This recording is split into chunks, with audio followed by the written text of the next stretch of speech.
We have built the ultimate farm in the overworld, but also in the nether. And they say all good things come to an end. And that's true, because today we'll be building the ultimate farm to the end dimension. If you are not familiar with the ultimate farm concept, then we try to include as many farms as possible into a single Minecraft build. For example, the last one had 7 different Minecraft farms, like cactus, bamboo, creeper and so on. Now comes the question, what farms could we build in the end dimension? We already picked out this huge end island that will be perfect for this project. We brought some blocks with us, and I think it's better if we use these and visualize the project before we build anything huge.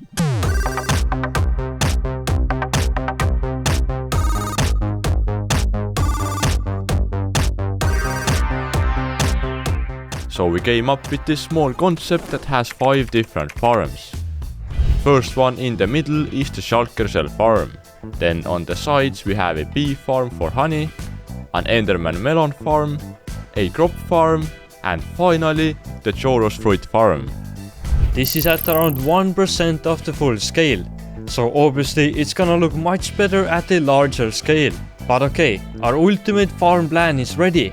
Now we just need some items to build it 100 times bigger. If you watched our last episode, you know we built the Piglin Bartering Center and used it to collect over 100,000 cards for a secret project. And this is the secret project. We already have 160,000 cards waiting to be used. But the first big problem are the bees. By our calculations, we need 300 beehives, with each having 3 bees on the inside. So we found an empty spot and built a bee breeding system, which is just some rooms with our existing beehives. This is something you should always build away from your base, because when they wake up all at once in the morning, they can create a bit of lag.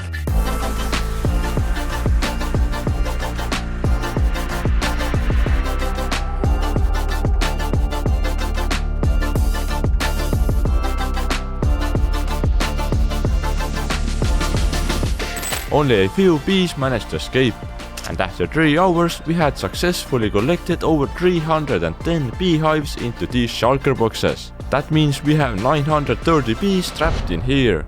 We also need a bunch of building blocks that include tens of thousands of glass blocks, but our super smelter helped us with that.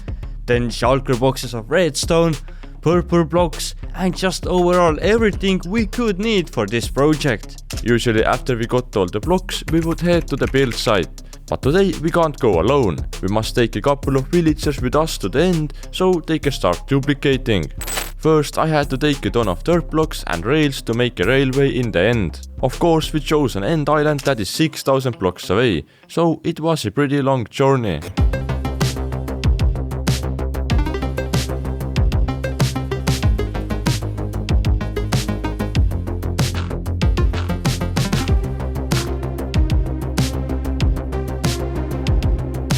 And after an hour of placing dirt, I still had to go all the way back while placing rails. I didn't expect to spend 2 hours on making this one road, but oh well.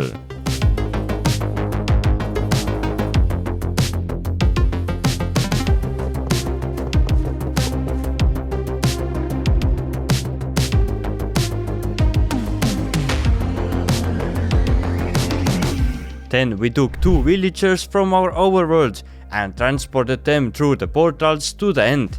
Once we were here, it was as easy as just jumping into a minecart and enjoying the ride.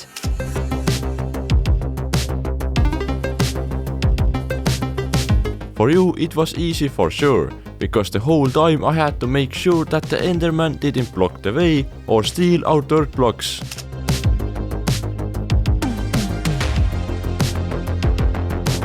Thankfully, we made it all together to the end island, and it was time to get the villagers to start duplicating.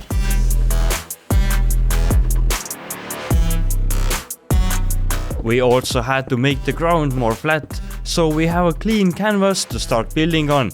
Just like in real life, you can't expect things to be so quick and easy.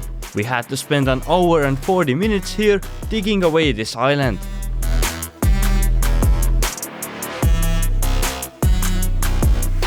The ground is flattened. The blocks are here along with the bees. And even all the villagers we need are waiting. That means we are ready to start building.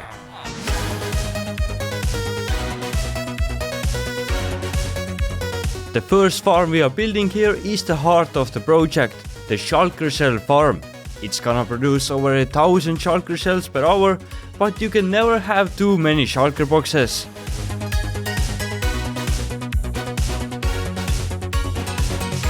Shulker shell farm is ready, and for safety reasons we are not going to start it up just yet. But now that we have the center farm ready, we can draw out the whole layout of the ultimate farm.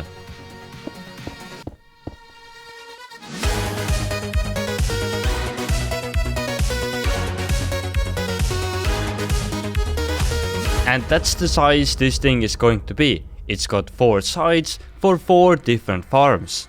The villagers definitely don't like being trapped in this small area, so the farm that uses them will be built first.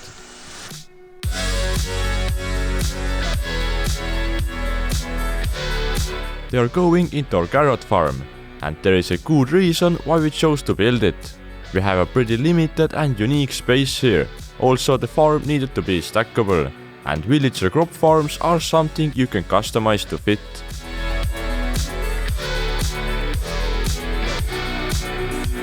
Also, I totally forgot how careful you need to be when dealing with beds in the end. Transporting and aligning the villagers takes a lot of time, so we spent almost 4 hours to get this carrot tower built.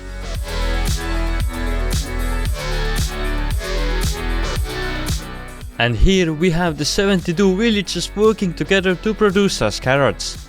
Even though it's the end, they still sleep if I gave them the beds. Somehow they know what time it is in the overworld and sleep based on that. So obviously I didn't give them the beds. And now we have a 24/7 carrot factory. Once we build all the farms, we will also make a chest room where all the produced goods are collected. The second side will be a farm with endermen, but not for enderpearls or XP. It's for something much cooler.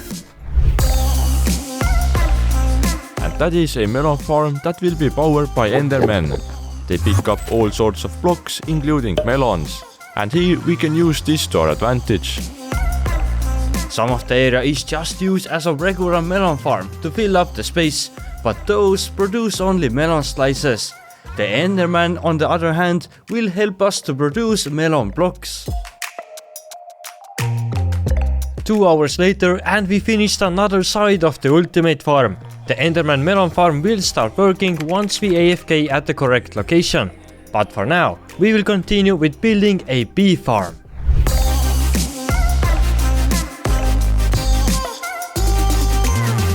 If you didn't know, then the best place to build a bee farm is in the end. That's because bees never sleep here, and they work 24/7. And before you guys start to comment that, wow, this is a nice lag machine, 100 villagers and 900 bees all at the same place. It's not actually that bad, especially when you use some Minecraft optimization mods and host a lag-free server. That's also why we created Wise Hosting. We offer the best Minecraft server hosting with no lag and a lot of amazing features. And if you are new to server hosting, then don't worry, we got support that can help you fix almost any problem. Check out wisehosting.com and get the Minecraft server just like we have. And use the promo code END to save 25% on your first month. And we also have like 25% more to build off the bee farm. The 900 bee honey farm is ready after 2 hours. That leaves us with only the last quarter left to build. And don't you worry about the outside looking boring. We have a crazy decoration idea that we can get to after we build the last farm. And this farm is the only manual farm in this build. We wanted to have as many end-themed farms as possible, and we chose the Chorus Fruit farm as the last one.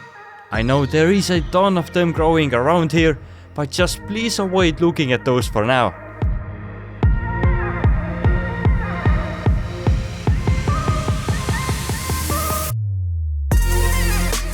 And here we have the 5 different farms ready in our ultimate farm, but it just looks kinda ugly. Imagine how good we could make it if we contacted some professional builders and asked them to help us design the craziest decoration ever. Well, that's exactly what we did, and that's why we have hundreds of thousands of quartz waiting. Time to start building.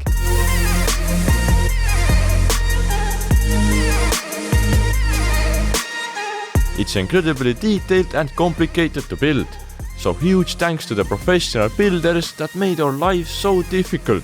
But once it's ready, I think our efforts will be all worth it.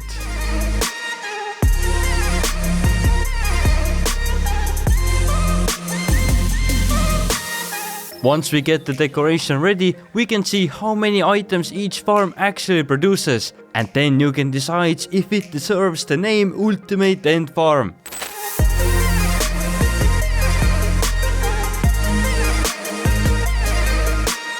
And after 8 hours and placing the 40,000 decoration blocks, we have the decoration ready.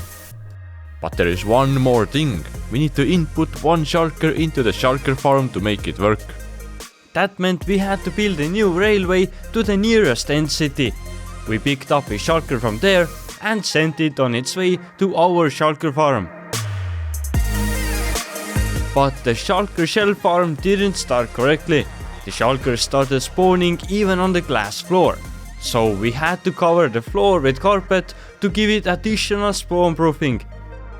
After that, the glass layer above the farm had to be removed too, but that was easy. And with that, I can announce that the whole Ultimate End Farm is now ready.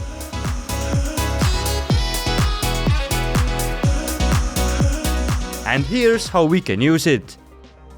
Whenever you are around here, 4 out of 5 farms work. First is the shulker shell farm which just started, producing us 1300 shells per hour. Then the villager carrot farm. They are the most hard-working villagers ever and get us 6200 carrots every hour. I just need to cover them in gold and I have my favorite food. Up next is the melon slice and melon block farm. Melon slices are produced with redstone system and it gets us 3500 slices per hour. But the enderman spawns here and drop down to this hole and grab a melon block along the way. With this we can generate 68 melon blocks per hour. I think this is a really unique system and I love seeing this in action. Then we can find the bee farm that we split into 2 sides. One side produces 3600 honeycomb and the other one 520 honey bottles per hour. Everything I just mentioned is connected to the universal storage room. Here you can find all the items and I can just grab whatever I want from here. I almost forgot, but the last farm is unfortunately a farm we will never use. The manual Chorus fruit farm. And that's it. The whole Ultimate End Farm produces a total of 15,188 items per hour. The trilogy of Ultimate Farms has been completed, and I'd like to know which one was your favorite. As always, the Word download is in the description. And while you're down there, also check out Wise Hosting for the best Minecraft hosting experience. Thanks for watching, see ya, bye!